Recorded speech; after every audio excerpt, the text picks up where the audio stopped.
Suka dengan video ini? Bantu channel ini terus berkarya dan berkembang. Klik tombol subscribe, supaya kamu tidak ketinggalan video terbaru. Juga jangan lupa tinggalkan like dan komen kamu di bawah ya.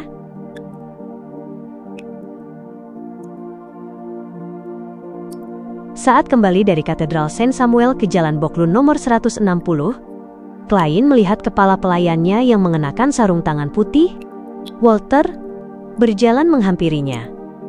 Tuan, seseorang mengantarkan kartu nama. Dia mengatakan bahwa majikannya ingin mengunjungi Anda antara pukul 4 sampai 5, kata Walter dengan ekspresi tenang. Klien mencoba menebak siapa pengunjung itu, tetapi dia sama sekali tidak punya petunjuk. Dia mengangguk pelan dan berkata, "Siapa majikannya?" Walter melirik ke sekeliling dan melihat para pelayan lain berada cukup jauh. Baru kemudian dia menjawab, "Baron Sindras." Baron Sindras, taipan jutawan yang memperoleh gelar bangsawannya dengan bantuan Partai Konservatif dan Duknegan, sekaligus salah satu bankir dan pengusaha paling terkenal di kerajaan. Sebelumnya aku membantu Nyonya Mary membeli saham Coim Company. Pesaingnya kebetulan adalah dia dan teman-temannya. Dia datang menemuiku secara pribadi karena masalah itu. Itu hanya transaksi senilai sekitar 13.000 pound.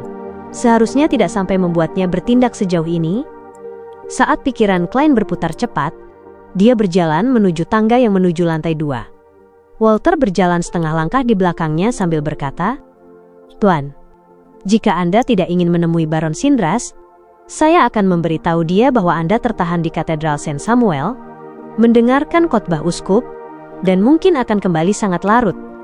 Di balik kata-katanya, kepala pelayan itu sedang mengatakan bahwa Baron Sindras adalah penganut Lord of Storms.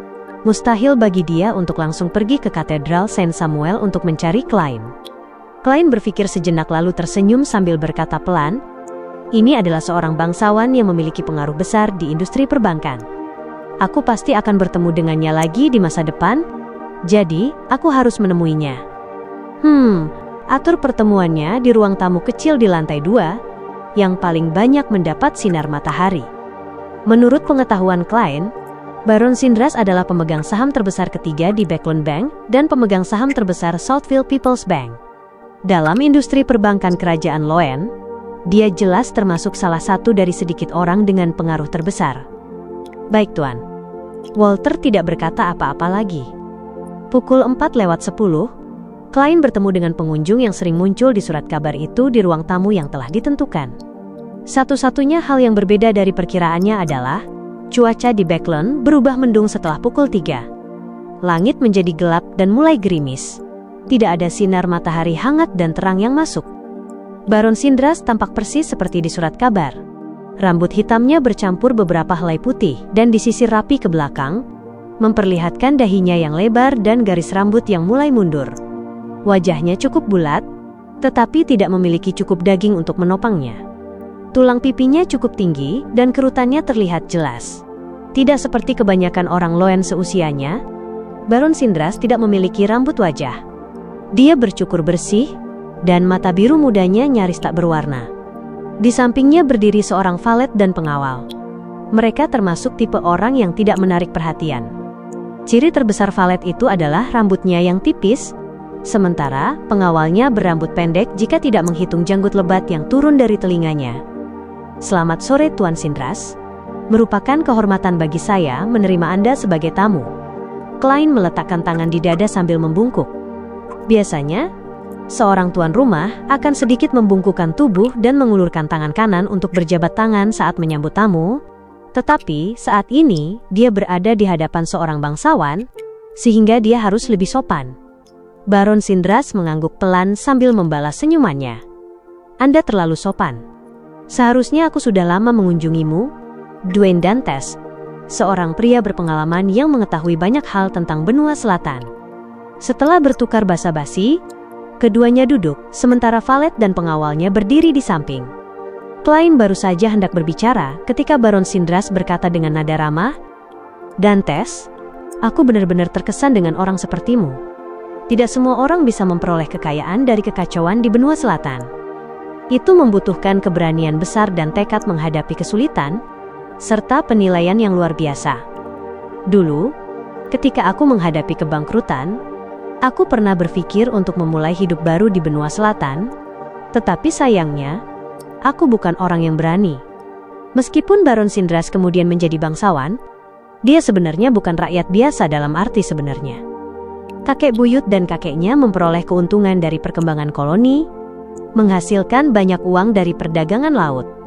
Mereka adalah pedagang yang cukup sukses. Sedangkan ayahnya berinvestasi di industri, membangun reputasi, dan memperoleh beberapa pabrik. Ketika tiba pada generasinya, dia menerobos masuk ke industri perbankan yang sedang berkembang dengan kekayaan besar yang dimilikinya, menjadi salah satu jutawan paling awal di Loen. Selama proses itu, Baron Sindras mengalami 3 kegagalan, tetapi dia berhasil mengatasinya satu demi satu. Insiden paling mengerikan terjadi ketika Southfield People's Bank yang didirikannya mengalami krisis reputasi.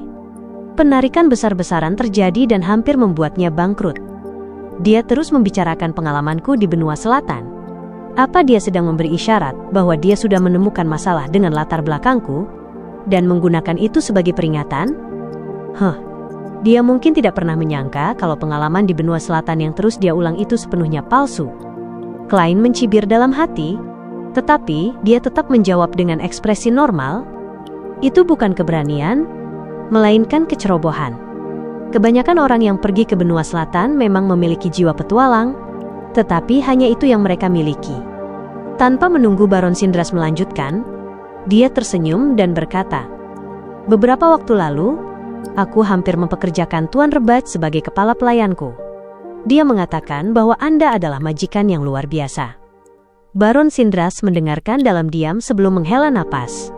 Itu adalah sesuatu yang membuatku menyesal. Waktu itu, aku benar-benar berharap Rebaj tetap menjadi kepala pelayanku, tetapi dia tidak mampu mengatasi konflik posisi kami. Setelah mengatakan itu, Sindras menatap Duendantes yang tampan dan elegan, mengangkat teh hitam yang disajikan pelayan, lalu menyesapnya. "Aku juga sungguh berharap kita bisa menjadi teman. Aku berharap Anda dapat mengalihkan 3% saham Koim Company itu kepadaku. Aku akan memberimu tawaran yang tidak bisa kau tolak." Akhirnya sampai juga. Tapi aku punya kontrak dengan Nyonya Mary. Klein terdiam selama 2 detik lalu berkata sambil tersenyum pasrah, "Aku sangat menghargai kepercayaanku." Mendengar jawaban seperti itu, Sindras tidak menunjukkan kemarahan yang jelas. Dia tersenyum dengan rasa ingin tahu dan sedikit terkejut. "Tidakkah Anda ingin mendengar tawaranku?" Klein sengaja merentangkan tangan sambil tersenyum pahit. "Aku takut aku akan merasa itu terlalu sulit untuk ditolak." "Haha." Sindras langsung tertawa dan perlahan berdiri. "Anda memang sehumoris yang dikatakan orang-orang. Pada saat yang sama, Anda juga memiliki tekad kuat yang tidak disebutkan dalam rumor." Dia melirik pengawal dan valetnya sebelum berkata kepada Duendantes sambil tersenyum, "Menjadi rekan denganmu jelas lebih baik daripada menjadi pesaing. Baiklah, sudah waktunya aku pergi. Ada banyak hal yang membutuhkan perhatianku." Apa ini pujian tulus atau ancaman terselubung? Klein bukan seorang spektator, jadi dia tidak mampu membaca makna tersembunyinya. Dia hanya bisa menjawab tanpa malu, "Begitu pula dengan saya. Saya menantikan kesempatan untuk bekerja sama dengan Anda di bidang lain, Tuan Sindras." Dengan mengenakan setelan formal dan dasi, Baron Sindras tersenyum dan mengangguk. Tanpa mengatakan apa-apa lagi, dia diantar keluar pintu utama oleh Duendantes bersama kepala pelayan dan valetnya. Saat melihat kereta mewah itu menghilang di kejauhan, Butler Walter tiba-tiba berkata, "Tuan, apakah saya perlu menyewa beberapa pengawal sementara?" Klein hampir gagal memahami maksud kepala pelayannya. Melihat ekspresi majikannya tetap tenang, Walter menambahkan, "Kadang-kadang, persaingan bisnis dapat membahayakan keselamatan pribadi." Tuan Butler juga menyadari ancaman terselubung dari Baron Sindras. Klein mengangkat sudut bibirnya dan berkata, "Aku tidak terlalu khawatir karena ini Backland, karena namaku dikenal oleh gereja Evernight. Karena aku akan segera bekerja sama dengan militer. Jadi, aku tidak takut mengalami pembalasan apapun dalam ranah Beyonder, dan aku juga tidak takut masalahnya berkembang seperti kasus Duta Besar Intis. Lagi pula, Baron Sindras adalah orang sukses yang memiliki status dan kekuasaan. dia tidak akan bertindak segegabah itu, pikir Klein dalam hati. Ketika Walter hendak melanjutkan, Klein terkekeh dan berkata, "Namun, berhati-hati selalu merupakan kebiasaan yang baik. Kau boleh menyewa 2 pengawal. Biarkan mereka diam-diam memberiku perlindungan. Usahakan agar para pelayan di rumah tidak mengetahuinya." "Baik, Tuan," jawab Walter segera. Klein berpikir sejenak lalu berkata, "Pergilah ke kediaman anggota parlemen Macht. Undang dia makan malam di restoran Intis Renzo besok bersama istri dan putrinya. Jika mereka sudah memiliki janji lain, kita bisa menundanya ke hari lain." Dia berencana memberitahu Macht bahwa dia berniat mengikuti ujian militer dan menyelesaikan transaksi senjata ringan. Cara paling mudah adalah mengunjungi Macht di kediamannya dan menyebutkannya secara santai, tetapi mengingat mungkin ada seorang demigod jalur marauder di sekitar Hazel, kontak dekat apapun bisa membuat aura kabut abu-abu pada dirinya terdeteksi. Karena itu, Klein mengubah rencananya dan memutuskan untuk bertemu di restoran. Dengan begitu, menurut penilaiannya, demigod yang gagal memparasiti Hazel itu kemungkinan besar tidak akan menemaninya. Sio bersembunyi di balik bayangan pepohonan, sambil memperhatikan sebuah kereta coklat melaju perlahan dan berbelok ke sebuah jalan tertentu di Empress Borough. Pada kereta itu terdapat lambang keluarga yang mencolok. Lambang tersebut terutama berupa bunga dan 2 cincin. Itu milik kapten pengawal kerajaan Loen, Viscount Stratford. Menyadari bahwa dia tidak menemukan apa-apa, Sio meninggalkan tempat persembunyiannya dengan murung dan menaiki kereta umum di dekat sana. Dia langsung kembali ke area Backland Bridge dan berjalan masuk ke East Borough. Saat tiba di bar di Jalan Daravi, Sio dengan mudah berjalan ke meja bar ketika para pemabuk menyingkir menghindarinya. Dia langsung bertanya kepada bartender yang sedang mengelap gelas, "Ada pekerjaan baru?" Bartender itu segera tersenyum. "Ada." Butler Walter, yang sebelumnya menawarkan hadiah 200 pound untuk beberapa penipu, memberikan pekerjaan baru. Sangat sederhana. Lindungi majikannya secara diam-diam selama beberapa hari. Pembayarannya akan dibicarakan langsung. Pasti imbalannya besar. Dia sangat puas dengan efisiensimu dalam misi sebelumnya. Dia meminta agar kami memprioritaskanmu. Bagaimana? Kau tertarik? Sio memiliki kesan yang cukup mendalam terhadap kepala pelayan itu dan majikannya, karena mereka menghabiskan 200 pound hanya untuk mencari para penipu yang menipu kain senilai 1000 pound. Sangat dermawan, dan pembayaran mereka cepat. Sio mengingatnya sejenak sebelum mengangguk dan berkata, "Baik."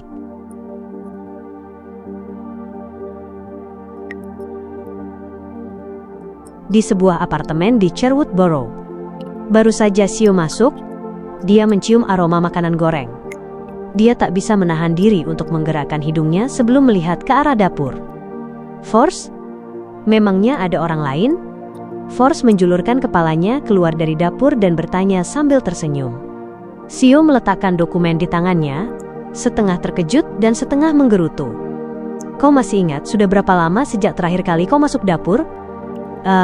Membuat roti panggang di pagi hari tidak dihitung."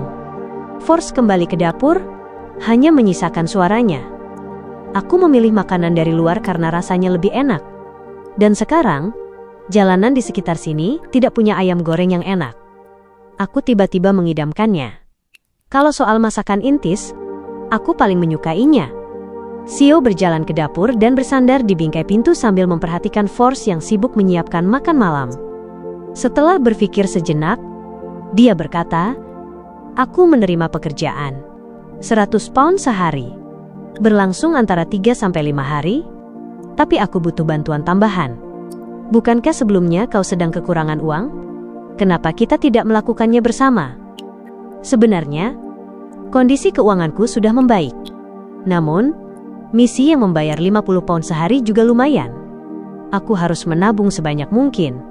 Di masa depan akan ada banyak hal yang membutuhkan uang. Saat mengawasi panci penuh minyaknya, Force bertanya, "Pekerjaan seperti apa?" Dia sudah mulai menghitung berapa banyak uang yang bisa dia dapatkan. Sio menyisir rambut pirang kasarnya dan berkata, "Melindungi seorang taipan bernama Dwayne Dantes secara diam-diam." "Apa yang terjadi padanya? Apa itu akan sangat berbahaya?" tanya Force dengan hati-hati. Sio mengingat-ingat lalu berkata, katanya ada semacam konflik bisnis, dan pesaingnya mengancam dirinya. Ini bukan sesuatu yang berbahaya? Seperti yang kau tahu, para Beyonder kuat di Backland tidak berani mengambil resiko besar karena mereka mudah terekspos dan menjadi target Nighthawks maupun Mandated Punishers. Mungkin pihak lawan itu seorang gila? Kau tak bisa mengesampingkan kemungkinan itu?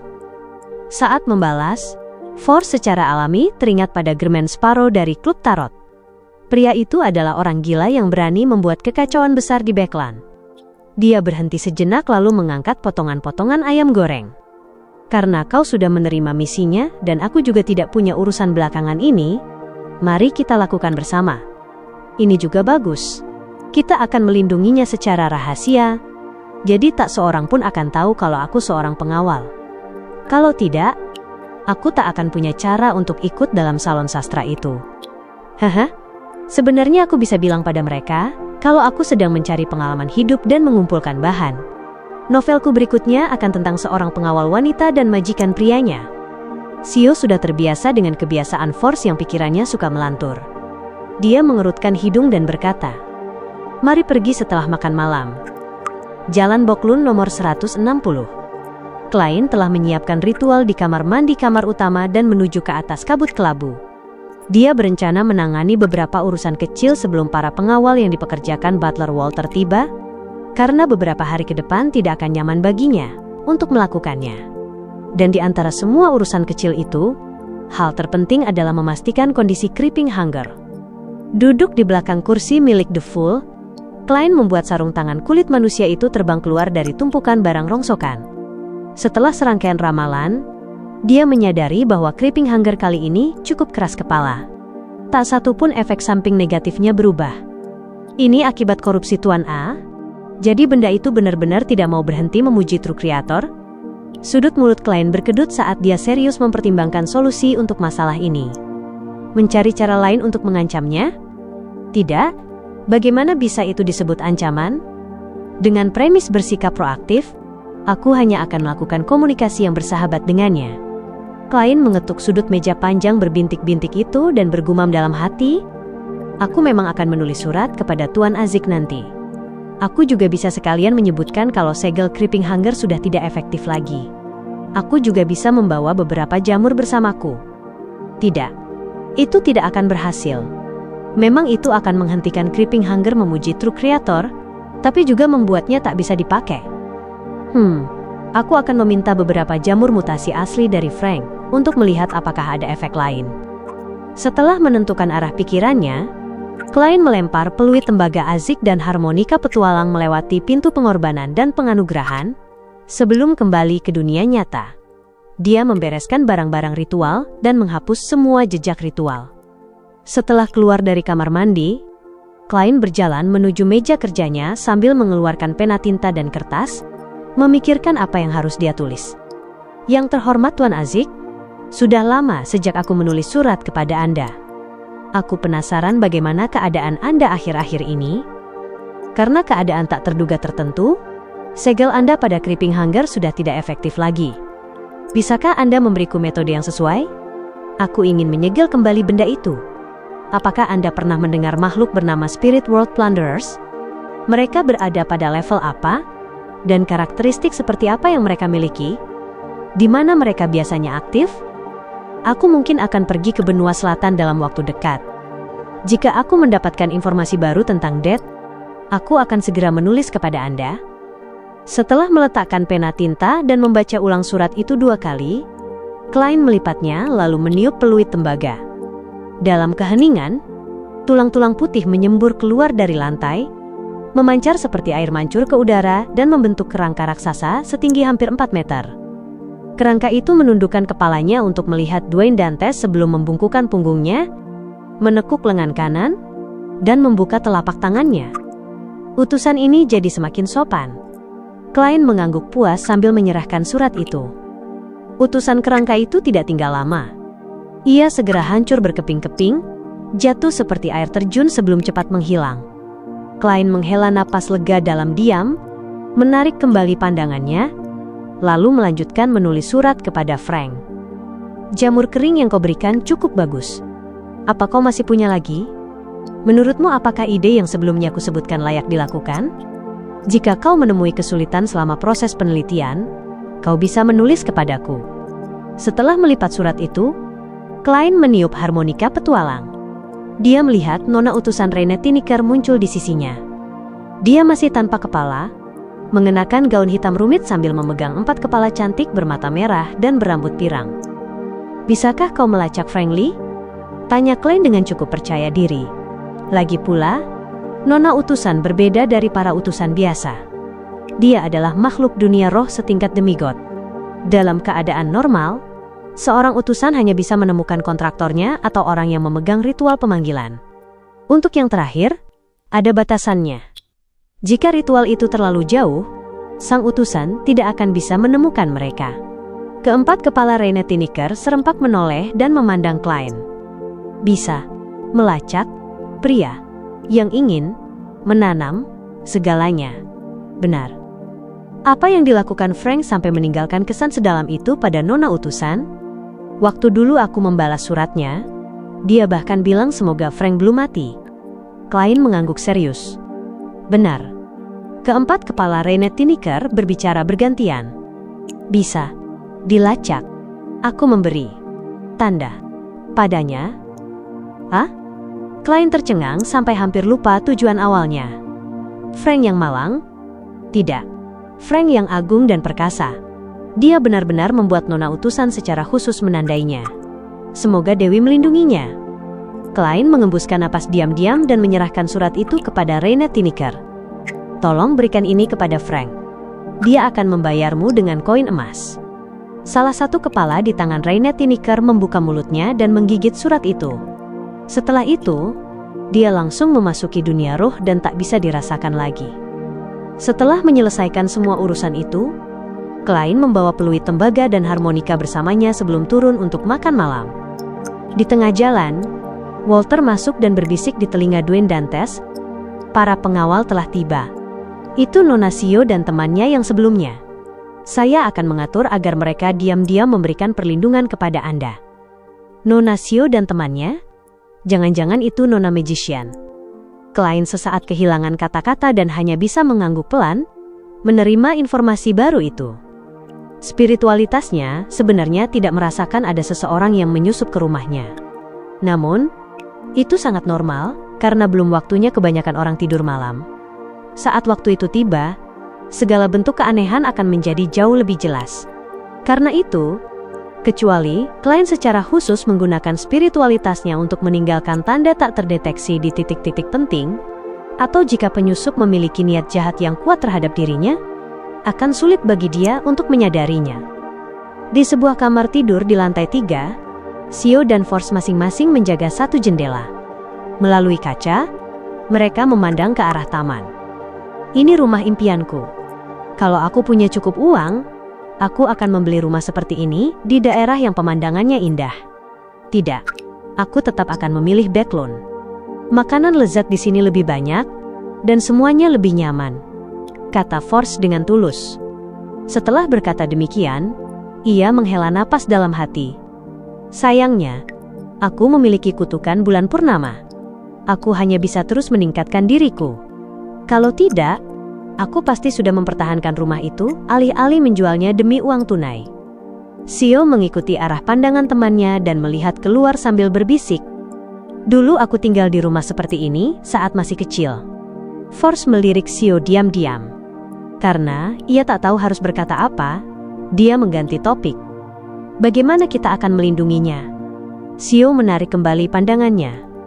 Saat Tuan Dwayne Dantes berada di rumah dan tanpa tamu, kita hanya perlu bersembunyi di kamar dan mengawasi sekitar untuk mencegah siapapun menyusup. Saat ada tamu, kita akan pergi ke kamar sebelah dan memperhatikan perkembangan situasi. Kita akan membuka pintu kapan saja untuk menyelamatkannya. Jika Tuan Dwayne Dantes pergi keluar, sang butler akan memberitahu kita sebelumnya. Aku akan bersembunyi di bawah kereta kuda untuk melindunginya, sementara kau mengikuti dengan kereta lain. Sio, kau semakin profesional saja. Force memuji dengan serius sebelum terkikik. Tadi aku melihat potret Tuan Dwayne Dantes, Kalau kau tidak memberitahuku kalau bahaya ini muncul karena konflik bisnis, aku pasti mengira masalahnya muncul karena cinta. Sebelum Force menyelesaikan kalimatnya, ia tiba-tiba melihat sebuah kereta kuda berhenti di luar kompleks. Setelah itu, beberapa polisi dengan seragam kotak-kotak hitam putih turun dari kereta. Ada apa ini? Ia menatap temannya dan mendapati Shio juga terlihat sama bingungnya. Di ruang tamu lantai 2, Klein bertemu dengan 4 petugas itu. Tuan Dwayne Dantes, apakah Anda mengenal Tuan Cuaron? Cuaron? Klein mencoba mengingat sebelum teringat bahwa pria itu adalah orang yang menjual saham Koim Company kepadanya. Ya, apa yang terjadi dengannya? Tanya Klein dengan tenang. Petugas yang memimpin tim menjawab dengan cukup sopan. Dia bunuh diri.